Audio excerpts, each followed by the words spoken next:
আসসালামু আলাইকুম।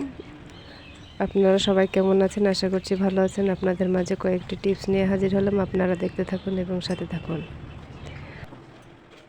প্রথম টিপসটি হলো কাঁচা কলা রান্না করলে রান্নার কালারটা কালো হয়ে যায়, সেটা আর হবে না। এখানে আমি কাঁচা কলা ছোট ছোট করে কেটে জলে রেখে আমি হাফ টেবিল চামচ পরিমাণ হলুদ দিলাম। হলুদ দিয়ে এভাবে নেড়ে চেড়ে আমি ছেঁকে তুলে নেব, তারপরে রান্না করে নেব। আর এই রান্নাটা কালো হবে না, কষ থাকবে না, খেতে ভালো লাগবে।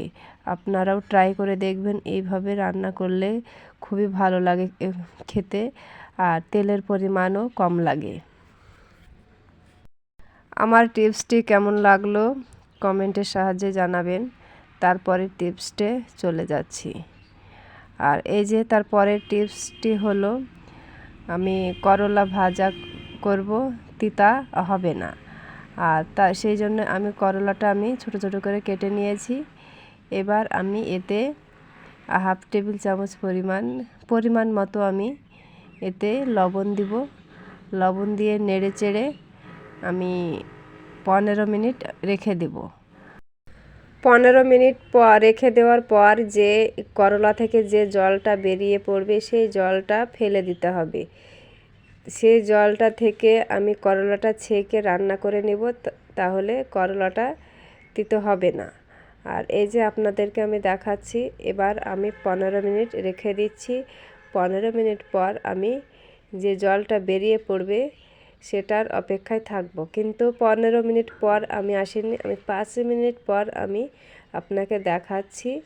এই যে দেখুন, আমার কাজের তাড়াহুড়োর জন্য আমি 5 মিনিট পর আপনাদের একটু দেখাচ্ছি। এই জলটা বেরিয়েছে, তিতা জল। এই জলটা ফেলে দিলে করলা ভাজাটা খেতে খুবই ভালো লাগে, তিতা কম লাগবে। আপনারা 15 মিনিট রাখলে দেখবেন এর থেকেও বেশি জল বেরোবে। আর সেই জলটা ফেলে দিয়ে আপনারা রান্না করবেন, খেতে অসাধারণ লাগবে।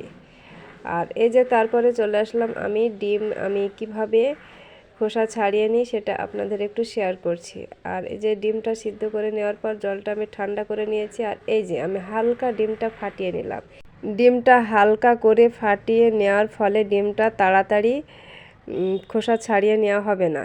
এবার দেখুন, আমি ডিমটা আমি সব খোসাটাই আমি ভালো করে আমি ফাটিয়ে নিচ্ছি, একদম গুঁড়ো গুঁড়ো করে নিচ্ছি। তারপরে এই যে দেখুন, এইভাবে ডিমটা ছাড়িয়ে নিলাম, কত সুন্দর ছাড়ানো হয়ে গেল। আর হালকা করে ডিমটা ফাটালে খোসা উঠতে চাইবে না, সেই ডিমটা ভেঙেও যাবে, আবার দেরি হবে খোসা ছাড়াতে, সময়ও বাঁচানোর জন্য এইভাবে বেশি করে ডিমটা ফাটিয়ে নিতে হবে। আর এই যে দেখুন, কত তাড়াতাড়ি ডিমগুলো আমি খোসা ছাড়িয়ে নিচ্ছি। তারপরের টিপসটা আমি চলে আসলাম। এই যে দেখুন, ডিমের খোসাটা এবং ডিমের সিদ্ধ জলটা ফেলে দেবেন না, এই অনেক কাজে লাগবে। আর এই ডিমের খোসাটা শুকিয়ে গুঁড়ো করে নিলে গাছের জৈব সার হিসাবে ব্যবহার করা হবে, এবং জলটাও নর্মাল জলের সাথে মিশিয়ে গাছে দিলে গাছের খাদ্য হিসাবে কাজ হবে। আর তারপরে আমি শেষের টিপসে চলে আসলাম। এখানে আছে কাঁচা কলার খোসা আর আলুর খোসা। এই কাঁচা কলার খোসা আর আলুর খোসাটা বাইরে ফেলে না দিয়ে এইভাবে গাছে ব্যবহার করলে গাছ খুবই ভালো হয়। আর এই যে দেখুন, আমি বাড়ির যে সবজির খোসা দিয়ে জৈব সার আমি তৈরি করে গাছে দিই, আমি রাসায়নিক সার দিই না। আর কত সুন্দর গাছে ফুল হচ্ছে। এই যে এটা লঙ্কা গাছ, আমি প্রতিটা গাছে আমি জৈব সার ব্যবহার করি, আর ছোট ছোট গাছেই লঙ্কার ফুল ধরেছে। এভাবে আপনারাও সবজির খোসা ফেলে না দিয়ে ব্যবহার করবেন গাছের গোড়ায়, খুবই ভালো হবে। আর আজকের মতো এই ভিডিওটি শেষ করলাম। ভালো থাকবেন, সুস্থ থাকবেন। আল্লাহ হাফেজ।